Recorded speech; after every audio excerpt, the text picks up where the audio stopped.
Zdravím ťa, to je Maroš Autoprojektu, dáme to teraz.eu a dnes chcem rozprávať o jednej veľmi zaujímavej veci a tá vec sa volá Articulate Information System. Možno sa pýtaš, prečo tam rozprávam, prečo začínam toto video práve takto. A v podstate v mozgu sa nachádza jedno miesto, ktoré rozhoduje o tvojom úspechu, neúspechu. Teda hlavne ak podnikáš, teda dajme tomu online, rozprávam o sieťovom marketingu, ak buduješ nejakú štruktúru, ak buduješ nejaký tím ľudí, svojich obchodníkov. A je to veľmi, veľmi dôležité vedieť. Veľmi, veľmi dôležité vedieť. A prečo?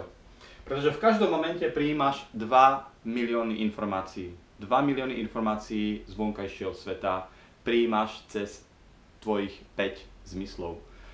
A teraz, samozrejme, tie 2 milióny informácií nemôžeš spracovať, je to úplne jasné. Často sa stáva tomu v sieťovom marketingu, že máš nejakým svojim záujemcom stretnutie a vlastne predstavíš mu svoju prezentáciu, predstavíš mu, ako funguje, ako môžeš získať nových záujemcov a tú istú prezentáciu ukážeš 5 ľuďom a možno len jeden z nich alebo dvaja budú mať úspech a traja nebudú mať úspech a všetci budú používať ten istý systém, ktorý im ukážeš.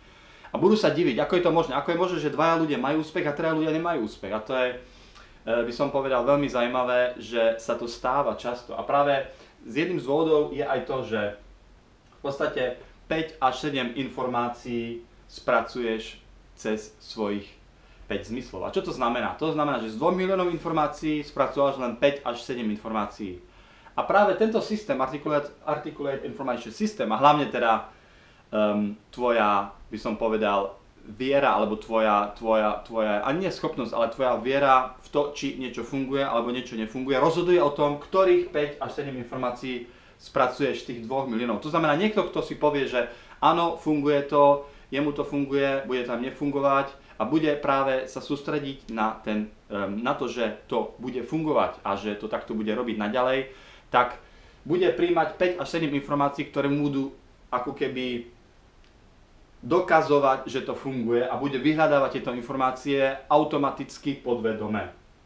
Čo sa stane so zbytkom informácií? Samozrejme sa zmažú, sa generalizujú alebo sa niekam uložia. To znamená, že z tých 5 svojich nejakých záujemcov, traja budú používať ten istý systém, tú istú, by som povedal, prezentáciu prezentovať a nebude im to fungovať práve preto, pretože budú mať pochybnosti, či to funguje. A ak budú mať tieto pochybnosti, budú hľadať dôkazy, že niečo nefunguje a to je práve tých 5 až 7 informácií, ktoré v podstate ako keby vyhľadáva tento Articulate Information System, pardon, je to v angličtine, som si to nepozrel v slovenčine, ako sa to volá, môžete to vygoogliť, Articulate Information System a práve tento systém mu zaručí to, že bude vyhľadávať dôvody a dôkazy vo vonkajšom svete, prečo niečo nefunguje a bude používať tú istú stratégiu ako úplne iný človek, ktorý si povie, jemu to funguje, je to tak, bude to fungovať aj mne, ide za tým a bude vyhľadávať automaticky podvedome v danom momente, to znamená, neviem, to môže byť sekunda, 2, 5 a 7 informácií,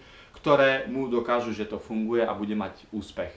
A to je rozdiel medzi tým, keď niekto má úspech, pretože verí v úspech a niekto nemá úspech, pretože má pochybnosti, pretože si povie, skúsim to. Slovo skúsiť niečo už automaticky v sebe skrýva isté pochybnosti. Skúsim a uvidím, či to funguje. Nie je 100%, aby som povedal, ako keby viera v to, že idem do toho naplno. Pretože ísť do niečoho naplno znamená ísť do toho na 100%. Ak si povieš, že idem to skúsiť, tak to nebude 100%. To ako keď idem skúsiť niečo navariť a tak ďalej, ale nedáš do toho všetko, tak samozrejme, že ten recept možno nevyjde presne tak, ako je v nejakej kuchárke. Samozrejme, málo kedy to tak presne vyjde, ale vieš asi, čo myslím. O tom som chcel rozprávať viac o tom na mojom blogu, dáme to teraz.eu, klikni na link pod týmto videom, prečo je sa tom viacej, je aj tam moja prezentácia, takže aj tu si pozri. A samozrejme, ak máš zaujímavú spoluprácu so mnou, je tam potom aj link, ako spolupracovať so mnou, tak sa zaregistruje a môžeme ísť na to. Toľko zatiaľ do mňa, nech sa ti darí vo všetkom, čo robíš. To je Maroš Autoprojektu, dáme to teraz.eu. Ak máš otázky, samozrejme, zanechaj mi prosím ťa komentár na mojom blogu, budem veľmi rád odpoviem na každý jeden komentár. Čau, čau.